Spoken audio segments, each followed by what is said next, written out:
Thank you for coming out tonight. Tonight we're going to be looking at chapter 7 of Revelation. Last week we looked at the 6 seals that were broken in Revelation 6. Now, normally I'll read the entire chapter in context, but we're running a little short on time, and there's a lot to read, so what I'm going to do is I'm going to break it down as I read through it, so we can kind of cover 2 birds with 1 stone here. We have a lot to do. You would expect chapter 7 would start with breaking the 7th seal.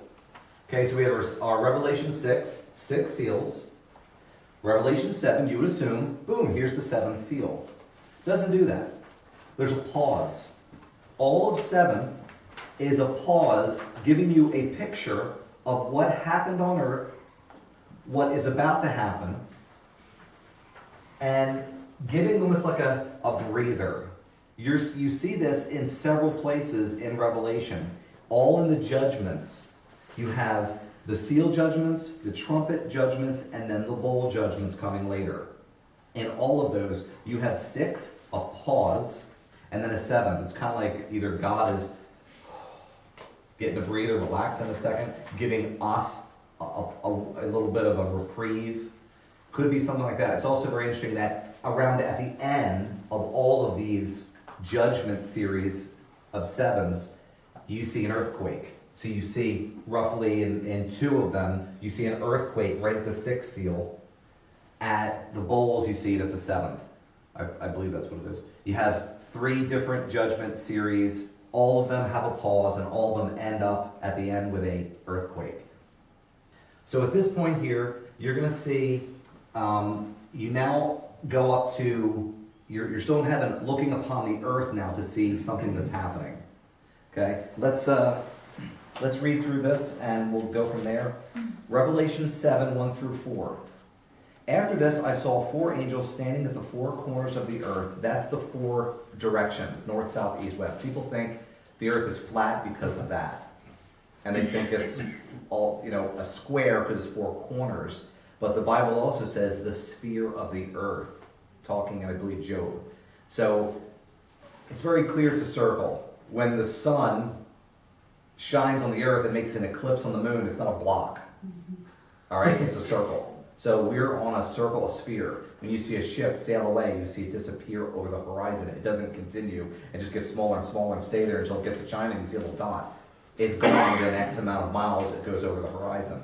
So they've proven over and over again that it's round, but people are going to use this verse and try to think the earth is flat. So it's from the 4 directions. They're holding back the 4 winds of the earth so that no wind should blow on the earth or on the sea or any tree. And I saw another angel ascending from the rising of the sun, meaning coming from the west. I'm sorry, coming from the east. Thank you. Let me edit that out. Then we see an angel coming from the east. It says, having the seal of the living God, and he cried out with a loud voice to the 4 angels to whom it was granted to harm the earth and the sea, saying, do not harm the earth or the sea or the trees until we have sealed the bondservants of our God on their foreheads. And I heard the number of those who were sealed, 144,000, sealed from every tribe of the sons of Israel. So at the beginning of 7, we see 4 angels about to wreak havoc. People think them holding back the wind is a nice thing. Some people say, oh, God's being nice.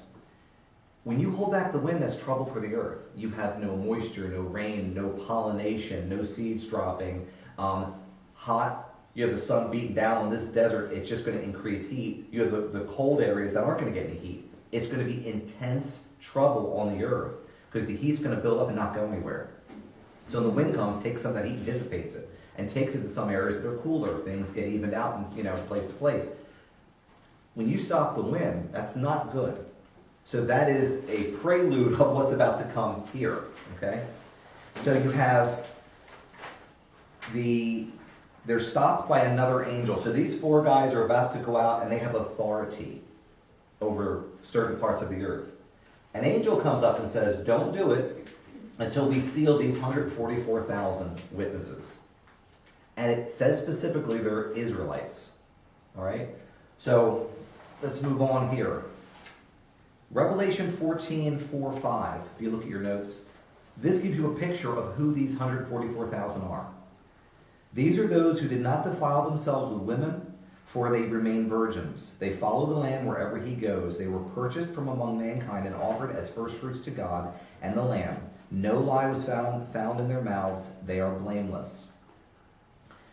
So you have a group of people here that are called out specifically and given ability to stay pure and given an ability to love God. Almost like when John the Baptist was born, he was blessed. He was the most blessed person, being given such knowledge and understanding and a love of God, the Holy Spirit, right? Given this power from God.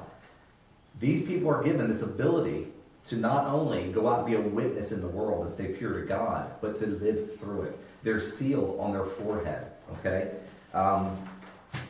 It says that the angel has the seal of the living God. The same seal that would have, or like a signet ring, would be pressed into wax to make these seals to seal the scroll. And when you broke the wax, there's no going back. You can tell it's been broken. Okay, that seal is God's ring of some sort of, it's either it's a seal or it's a ring. It's some kind of an object that can be pressed into to make God's seal, God's sign. The angel comes and says, I got to put a mark on these people's heads. When you look at Scripture, you have several places in the Word where God seals people. He sealed Cain. If you look at Genesis 4, 13 through 15, Cain said to the Lord, my punishment is too great to bear. Behold, you have driven me this day from the face of the ground, and from your face I will be hidden. I will be a vagrant and a wanderer on the earth, and whoever finds me will kill me. So the Lord said to him, therefore, whoever kills Cain, vengeance will be taken on him sevenfold. And the Lord appointed a sign for Cain so that no one finding him would slay him. So it's a protection. Ezekiel 9, 4 through 6 has a similar event. The Lord said, go through the midst of the city, even through the midst of Jerusalem, and put a mark on the foreheads of the men who sigh and groan over all the abominations which are being committed in their midst. But to the others, he said in my hearing, go through the city after him and strike. Do not let your eye have pity, and do not spare. Utterly slay old men, young men, maidens, little children, and women, but do not touch any man on whom is the mark, and you shall start from my sanctuary. In both of these cases, you see God sealing people who love him, who love his word, who love serving him. You see these people here in Ezekiel, they're just sickened by what they're seeing, the sin in the community. He says, you'll know who are mine. So they're already sealed. They're sealed with this thing on their forehead, and they are not going to be killed. The rest will. The same with Cain. Anyone who touches Cain, he says, I have to leave your face. He didn't want to leave God. He loved God. People think Cain was evil and Cain went away and started evil religions. All his children's names were godly names. He loved God. He just messed up. He's a man and he makes mistakes. So Cain was sealed. He loved God and he was protected. Ezekiel, the men who loved God, were sealed and protected. Okay? So you're seeing that here. 144,000 have to be sealed before this. They're waiting. They're about to let this come down, and they have to be protected or else they're going to be killed before. And God says, I need them in my plan. So he's going to protect them through it. A mark of salvation, a mark of protection. You can look at it as God's favor. Okay? Now, it doesn't last forever. Chapter 14, they get killed. Let me see. I thought I put it in your notes, didn't I? No, I did not. I left it out. But Revelation 14 shows who they are, because it shows them in heaven and shows they were killed for their faith. So the seal was to protect them for a certain amount of time. Kind of like in Revelation 11, there's two witnesses that stand before the temple. They are allowed to be alive. No one can kill them for 3.5 years. Then the Antichrist gets the power to kill them, and they rise up and go right to heaven in front of Israel, and Israel gets saved in chapter 11. So you're seeing the same kind of situation here. These are going to go out and be witness to the ends of the earth. They're going to tell everybody about Jesus.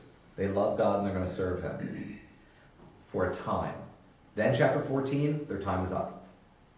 God is going to eventually allow all the people who come to him during this time to be killed. Everybody else, they're going to have to suffer. And the other ones are going to go up to heaven, as you see in chapter 14. Suddenly this group of people are in heaven. Some people think there's a multitude we're going to talk about in a minute, that this are these people, but I'll show you how that's not accurate. You also see a mark in Revelation 13. It says, and he causes all, the small and the great, the rich and the poor, and the free men and the slaves, to be given a mark on their right hand or on their forehead. And he provides that no one will be able to buy or sell except the one who has the mark, either the name of the beast or the number of his name. Satan is a counterfeiter. He comes as an angel of light. He is like a roaring lion. Jesus is the lion, right? So he's like a roaring lion. He's a fake, a fraud. He is going to steal his people just like God does. He can't come up with anything original. He can't say, I'm going to put a mark on your back right-hand shoulder to be unique. He says, God puts a mark on their head. I will do. So he puts a mark on them, and it's so limiting what they can do. You don't have the mark. You don't work. You don't eat. It's kind of like the Christians in the early church back around 100 AD when they wrote this letter. When you have a bunch of people that proclaim to be Jesus, or followers of Jesus, you can't work in that city. It's illegal. Or even if you're keeping it quiet, like a lot of them did, you had to worship their gods in their workplace. So each workplace, each field would have a god they worshipped. They would have like a specific idol over what they did. And if you go and work there, they want you to participate in their feasts. They want you to worship their gods, and Christians couldn't do that. So it's very clear Satan is saying, I'm going to mark you in the same way that unless you have this, you have no power to do anything here. He's going to completely dominate and control. Now let's move on to Revelation 7, 5 through 8. From the tribe of Judah, 12,000 were sealed. From the tribe of Reuben, 12,000. From the tribe of Gad, 12,000. From the tribe of Asher, 12,000. From the tribe of Naphtali, 12,000. From the tribe of Manasseh, 12,000. From the tribe of Simeon, 12,000. From the tribe of Levi, 12,000. From the tribe of Issachar, 12,000. From the tribe of Zebulun, 12,000. From the tribe of Joseph, 12,000. From the tribe of Benjamin, 12,000 were sealed. It's very clear they're Israelites. It's very clear their family line. Some people think this is representative of all of Israel. He says, no, 12,000. That's a strange number. He could have just said, like in the beginning, the elders, we talked about that in chapter 4, the 24 elders are representative of the church. Because back in Chronicles, there were 24 family heads over the Levites, and all of them were over multitudes of people that were all priests. So if you tell the 24, you're telling all of them, because they were the leaders. It has to trickle down. Same thing here. If people think 144,000 is representative, why didn't you just say, oh, the 12? 12 heads would have represented all of Israel. No, he's very specific. There's 12,000 from each family, and adds them all up. Now, some people think it's symbolic of Israel and Christians coming together. No, it's very clear. It says Israelites. Doesn't mention Christians. Plus, where are the Christians right now? They're already up there. Okay, they're chapter 4. They've already been raptured. So at this point, anybody that gets saved out of this event shows up. Okay, they show up in heaven. So when you die during these things, whoop, you're there. To think that these people are a combination of believers and Israel, that doesn't make sense. So this is 144,000, he told us very clearly. He's very merciful too. After everything that just happened here, we're in chaos. The world is in a shambles. Everything's upside down. Everything's askew. Now, you have these people going out in the midst of this, having everything they need. God will take care of them. And they're going to go out and preach this gospel to the entire world. Now, let's look at this a different way too. It's kind of interesting. In the family, the 12 tribes of Israel, one of the families is not mentioned here, and that's the tribe of Dan. You also see another family member that is a grandson who was Ephraim. So you had, Joseph had two sons, Ephraim and Manasseh. It's kind of like in some areas we have the 12 tribes, these two are substituted for Joseph, and they're brought in. Dan is taken out, and Ephraim is taken out, because both of them brought idol worship into the land. I put this here in 1 Kings 12. I got put in your notes. 1 Kings 12, 27 through 29. if these people go up to offer sacrifices in the house of the Lord of Jerusalem, then the heart of these people will return to their Lord, even to Rehoboam, king of Judah. And they will kill me and return to Rehoboam, king of Judah. So the king consulted and made 2 golden calves. Didn't we learn already years ago you don't make a golden calf? He made 2 golden calves, and he said to them, "It's too much for you to go to Jerusalem. Behold your gods, O Israel, that brought you up from the land of Egypt." He set one in Bethel, and the other he put in Dan. Bethel is the location of Ephraim. So Ephraim has a golden calf. Dan has a golden calf. God is very serious when he says, you will not worship idols. Those 2 names are struck from the list. So the 12 tribes actually brings back Joseph into the mix to finalize 12. He has to have 12 at all times. It's like a give and take. Over here, he uses the 2. Over here, he takes out the 2. He can move where he has to go to fulfill what he needs to get done. But he is not going to use Dan again. They basically curse themselves. Isn't that funny? You think that people talk about the lost tribes, or they talk about that they've been dispersed all over the world. Well, Dan has been really dispersed. They're gone. They're not even mentioned here. So a whole tribe from all that time ago, gone. And then Ephraim, a grandson of Joseph, gone.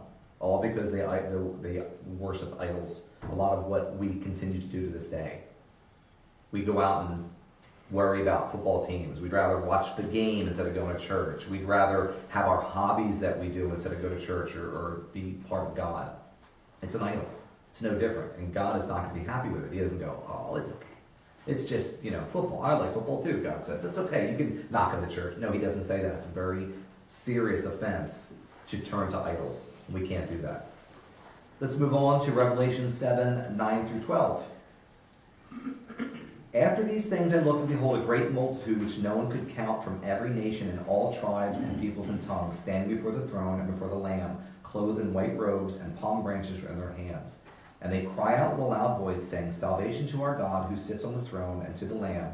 And all the angels were standing around the throne and around the elders and the 4 living creatures, and they fell on their faces before the throne and worshipped God, saying, Amen. Blessing and glory and wisdom and thanksgiving and honor and power and might be to our God forever and ever. Amen. Then one of the elders answered, saying to me, These who are clothed in white robes, who are they, and where have they come from? I said to him, My Lord, you know. And he said to me, These are the ones who have come out of the great tribulation. They have washed their robes and made them white in the blood of the Lamb. For this reason they are before the throne of God, and they serve him day and night in his temple. And he who sits on the throne will spread his tabernacle over them. They will hunger no longer, nor thirst any more, nor will the sun beat down on them, nor any heat. For the Lamb in the center of the throne will be their shepherd, and will guide them to springs of the water of life, and God will wipe away every tear from their eyes. So it's very interesting. Right off the bat, we'll look at something. This group here came out of the tribulation. Is that a rapture? No, they died. They died here. So it's part of the 6th seal. Everything that happens here is the 6th seal is broken. This event happens. From it, there's this pause. Other events are happening. Then the 7th. All of it is under the 6th seal. And what's interesting is the 7th seal being opened in chapter 8 is the 7 trumpets. People think this is not in chronological order. They think the seal judgments, the trumpet judgments, and the bowl judgments are the same.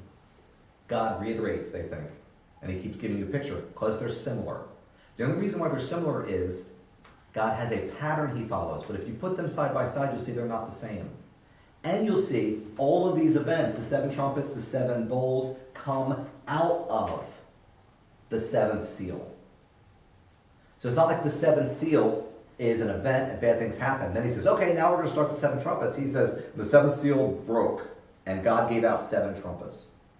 Now you have event coming out of this. Everything in Revelation from chapter 7 on is coming out of here, out of the 6th seal. Is that understandable? It's not the same event, can't be, and it is in chronological order. Now, the people that are called up here are wearing white. Does not say they have crowns. Does not say they have thrones. Does not say they'll judge. They stand before God night and day. There are multitudes from every nation. Here's my fun little map of the world. Very good. Oh, thank you. It's representative, this is representative of Christians, or they ended up becoming believers in one of the worst times in history. And they believed and got saved. They're different from Revelation chapter 4.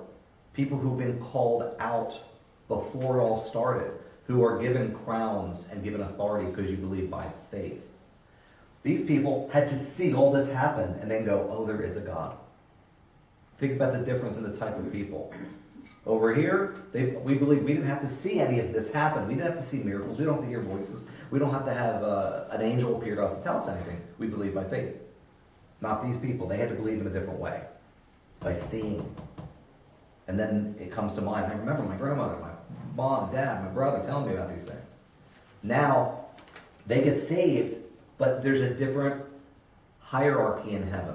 Just like there's cherubim, there's archangels, there's angels, there's a hierarchy. There's a hierarchy to the humans in heaven.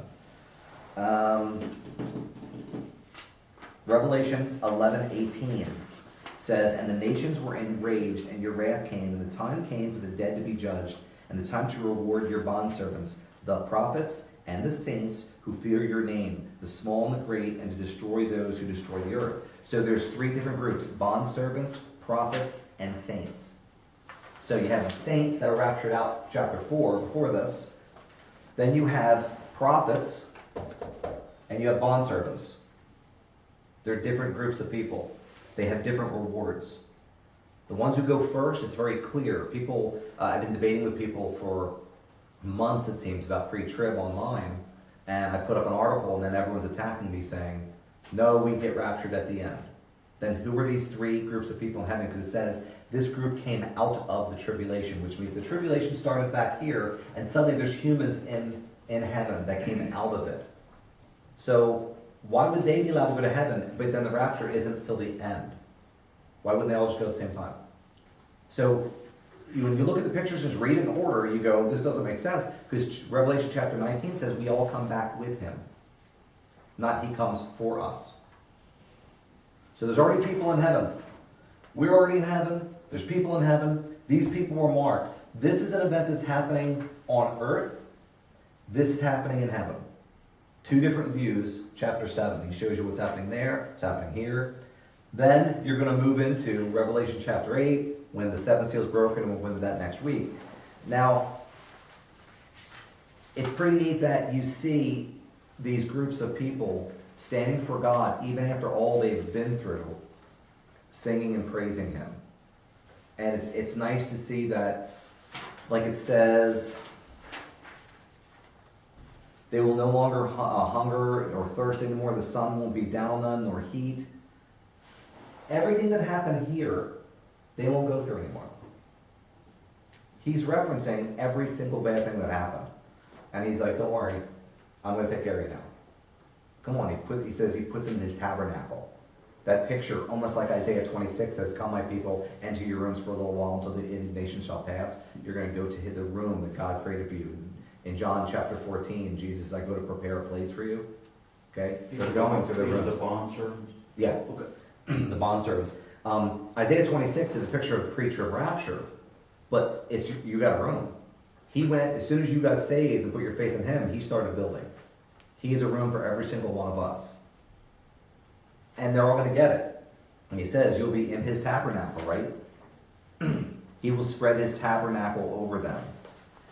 So it's just a neat picture to think that all these people who just went through hell on earth are now going to be praising God. The conclusion I got out of this, as I read through, it's just a lot of data at this point. You may say, okay, I learned. You're here, they're there, there's a group of people, what their purpose is.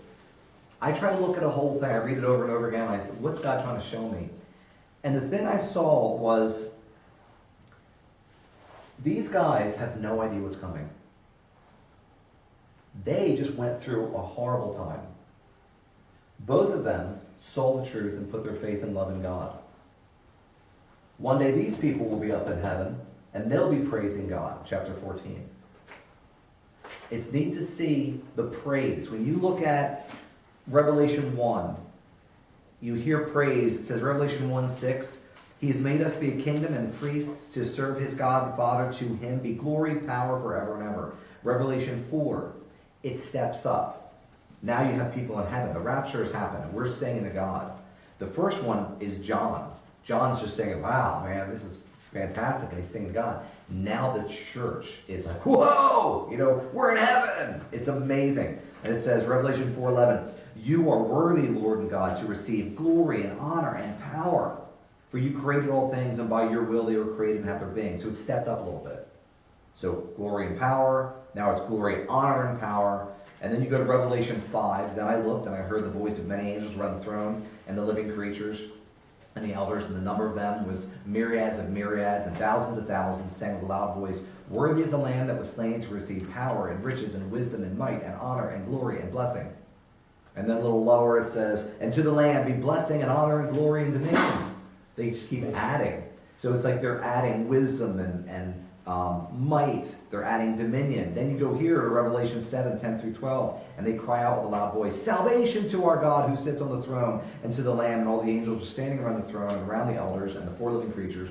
And they fell on their faces before the throne and worshiped God, saying, Amen. Blessing and glory and wisdom and thanksgiving and honor and power and might. It's a crescendo. What started as John going, wow. It's then wow, and then wow. It's just getting more and more. They keep adding more praises to God. My heart, the takeaway I get out of this is, are we doing that? We look back at this, right? We're looking at this here, we're going, well, this really doesn't affect us. After chapter 4, we have nothing to do with this. We're going to be up there. We're going to be sitting on thrones. But we see what he wants. And we see what he likes, and we see what the people will do. Are we doing that today? Are we praising God? Are we calling upon him blessings? Are we living for him? Because without that, we don't have the relationship. I praise and love my wife. If I don't do that, we don't have a tight relationship. So make sure in your prayer time, your reading, your serving, that you're living a joyous life. And you put him first, and you're singing to him with all your heart. Not just saying, man, God, you're good. Honor and glory and power and might. Make sure we put him first. Amen? Amen. Amen.